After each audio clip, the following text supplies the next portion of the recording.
Hey, so today we're going to talk about two poker terms that you need to know and that a lot of people don't like to learn about because they're a little intimidating. We're going to talk about implied odds and reverse implied odds, what they mean and how they're going to help your game by understanding the concepts of these. A lot of times people will go online and try to learn about implied odds and reverse implied odds. They get confused because a lot of people like to try to tell them a bunch of math that has to do with implied odds and reverse implied odds, and they get intimidated. They don't learn any more about it. We're going to teach you, though, the concepts of these two terms, and by the end of this video, you're going to be a much better poker player.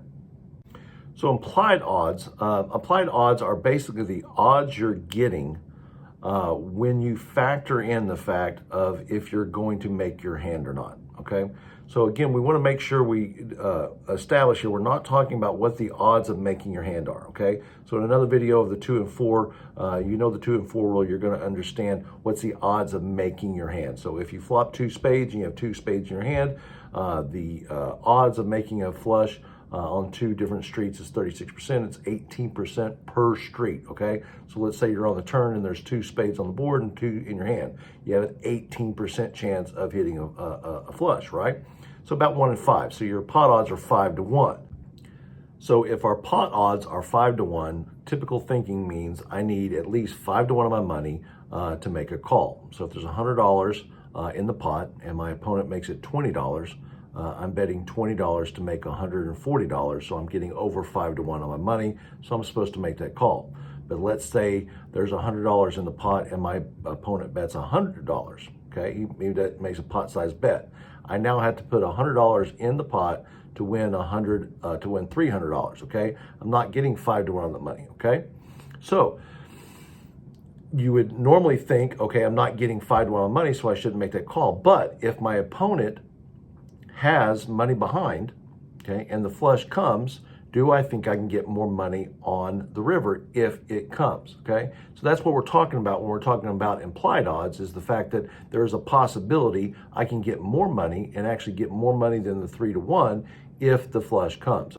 So what are reverse implied odds? Reverse implieds are the exact opposite, okay? So let's take the same scenario that we get 5 to 1 on our money, okay? So our flush is 5 to 1 to make. The opponent made it 5 to 1 for us to call, okay, whatever that may be. So we got 5 to 1 on our money, and we're 5 to 1 to hit our flush draw, okay?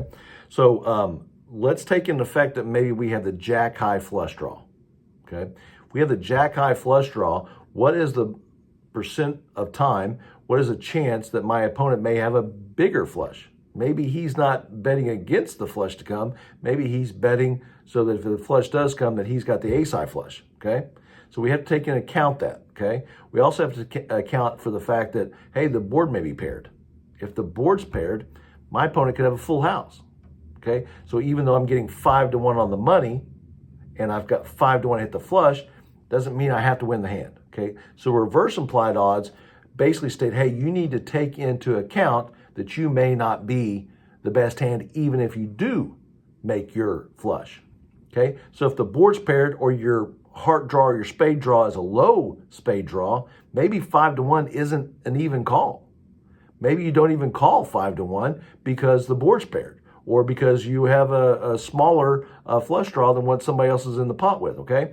If your head's up, maybe you don't worry about it as much, but if you're in multiplayer pot, if there's 3 or 4 people in this pot, there's a good chance somebody's got, you know, maybe 2 paired, and maybe maybe the river makes them a full house, okay?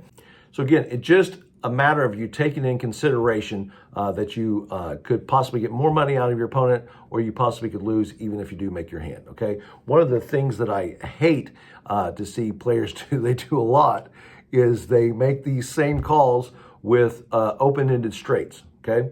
But they make the same call with open-ended straight when there's a flush draw on the board, okay? So if you got an open-ended straight and there's a flush draw on the board, guess what? You have negative implied odds. Okay, you have a negative implied odds because you can even hit your straight and you still could lose to a flush, okay? Hopefully this helps you understand implied odds and reverse implied odds. I'm going to go ahead and put the math on the TikTok screen here so you can take a look at the math. If you do want to go ahead and dive into the math on that, I'm not saying you shouldn't. I'm just saying as a new players, you really just need to understand the concepts of these two terms because understanding the concept really does help your game, okay? You don't quite need to know the exact math. You just need to have a good idea of what we're talking about here. So happy grinding and good luck to you.